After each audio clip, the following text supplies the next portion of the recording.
Hello ladies and gentlemen, and welcome back to the channel. Today I'm making my predictions for the first pay-per-view of 2022 for AEW Revolution. The first match on the buy-in will see Hook take on QT Marshall. I don't think there will be a lot of second guessing in this match, and I believe Hook will get the win here. I don't see any way possible of Hook not getting the win here. With as we've seen from the Rampage commercial, he's basically looked at as the star of the show, where he's the one commercial that consistently keeps getting run and run. And I think the Hook streak will continue here with a win against QT Marshall on the pay-per-view. So now on to our second match of the buy-in, and that will be Layla Hirsch taking on Kris Statlander. And in this matchup, I believe Layla Hirsch will be getting the win. Not a lot of insight into this match. For me, just picking Layla Hirsch here, let's go back to the line about her being adopted and why she was given up and all that stuff, and just felt pretty shitty to say. So for that reason, I think Layla Hirsch will get the win and go on a different little run here. So now on to the main card with our third match of the evening. In this match, we'll see the American Dragon Bryan Danielson take on Jon Moxley. For me, I believe Bryan Danielson will be getting the win in this matchup. I think the combination of Moxley and Bryan together could be something that could be really cool to see in AEW, and who could be joining them in their little group. And also, I think this could set up for Bryan taking on Eddie Kingston here, where he's trying to get Moxley back to him, but in all reality, those two are now together, their group. But maybe some guys like Lee Moriarty and Wheeler Yuta coming into the fold and changing the characters a little bit. So now on to match number 4. And in the fourth match of the evening, we'll be seeing Eddie Kingston take on Chris Jericho. For me, I have a feeling here that Jericho could be kind of disappearing for a little bit, and I believe Eddie Kingston will be getting the win in this match. If the past two matches of Bryan Danielson and Jon Moxley and this match of Kingston vs. Jericho go the way I think they're going to go, I believe that Kingston and Danielson will be set on a collision course again this time. And this time it will be to try to get his friend Jon Moxley back, who will be in a group with Danielson. But now this time when Kingston takes on Bryan, he won't fall into the trap that Bryan set to put him in the triangle choke and choke him out last time when they were in the final or the semifinals for the number one contendership for the world title. So now on to our next match. And match number 5 is a 6-man tornado tag team match where we'll see the AHFO of Andrade El Idolo, Matt Hardy, and Isaiah Cassidy take on the team of Sammy Guevara, Darby Allin, and Sting. In this 6-man tag team match, I believe the team of Sammy Guevara, Darby Allin, and Sting will be walking out the victors in this matchup. Now there could be some tensions depending on what happens on Friday in the triple threat match for the TNT title with this team. But all in all, I feel like Isaiah Cassidy may be in there to take the pin, or Matt Hardy goofs up and then the AHFO starts to have more friction between it to when they could lead to their ultimate demise. And Matt Hardy could be looking to do something else on his own this time, or with a partner. So now on to match number 6 of the evening. And match number 6 will be our first title match of the evening. It will be for the TBS Championship, where we'll see Jade Cargill putting her title on the line against Tay Conti. When this match is all said and done, Jade Cargill will be retaining the TBS Championship here. I just think that Jade's definitely getting to the 30-0 mark, and maybe even 50-0 as the TBS champion. And I just don't see a way where Tay Conti could be winning the TBS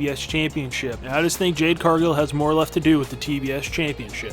So now on to match number 7 of the evening. And this will be the Face of the Revolution ladder match, where we'll see Keith Lee, Wardlow, Powerhouse Hobbs, Ricky Starks, Orange Cassidy, and a man named Age, either Ethan Page or Christian Cage, go to be the Face of the Revolution to become the number 1 contender for the TNT Championship. For this match, out of the two favorites that I've been seeing picked between various people, I believe Wardlow will be winning the Face of the Revolution ladder match. As we saw Wednesday night at Dynamite, Wardlow and MJF are eventually going to break up here, and I think him getting a shot at the TNT Championship and maybe winning the TNT Championship will be the straw that breaks the camel's back, and we'll see him and MJF come to blows, which will kick off their rivalry that we'll be seeing for many months. And our next match is match number 8, and is the dog collar match, where we'll see CM Punk taking on MJF. I have a very strong feeling this match can go either way, but I think when this is all said and done, MJF will beat CM Punk again. Something to me just feels like a win for MJF again does a lot more for him than if CM Punk gets redemption and beats him in this dog collar match. Before everything that happened on Wednesday night, I thought there could be a chance where Punk could look like he's about to win. He goes to show remorse for MJF, and MJF turns the tables on him and picks up the W. But now after what happened on Wednesday night, I just feel 50-50, but I think an MJF win will do more for the whole company and for him than a win for CM Punk would do in this matchup. So now on to our AEW Women's World Championship match. where we'll see Dr. Britt Baker take on Thunder Rosa. For this match, I see Dr. Britt Baker retaining the Women's World Championship here. I think there could be some shenanigans involved in this match where Britt Baker will retain the title and then set up another match, maybe even on St. Patrick's Day Slam. We'll have a rematch from a year ago where her and Rosa go at it again in another lights out match, this time for the Women's World Championship. But there's also a way where I could see them stretching this out and having a bunch of side programs where it all leads back to Britt Baker taking on Thunder Rosa, potentially in the main event of Double or Nothing, which a lot of people have been saying they want to see.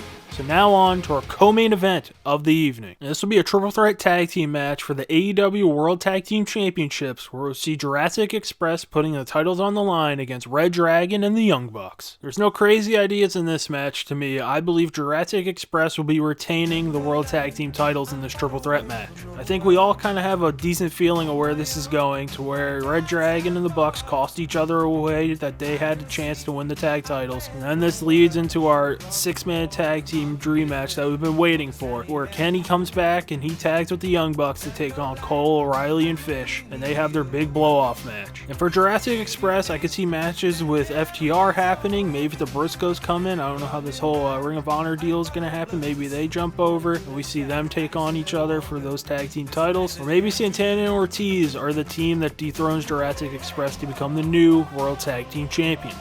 So now on to our main event of the evening. And this will be for the AEW World Heavyweight Championship, where we'll have Hangman Adam Page putting his title on the line against Adam Cole. Now, as much as I would like to see Adam Cole become world champion, I don't believe that will be happening. I think Hangman will be retaining the world championship in this matchup. I just don't see where Hangman would go if he did lose the title here, and we already have a very, very strong idea where Cole will be heading. And he'll have 2 people at his side taking on 3 other people. And I think Hangman's just started hitting his stride here with the world championship, where he's been producing better and better and even better matches. They were good before, they're getting better now. And even with the storylines that have been set up and all the programs he's been doing, it's been a pretty decent title run for the Hangman. And I think it will continue after Revolution here. So that'll do it for my predictions for the 2022 edition of Revolution. Leave your thoughts about Revolution in the comments section below, and if you liked the video, hit the like button. If you like what I'm doing on this channel, want to see more, hit that subscribe button. And as always, thanks for watching.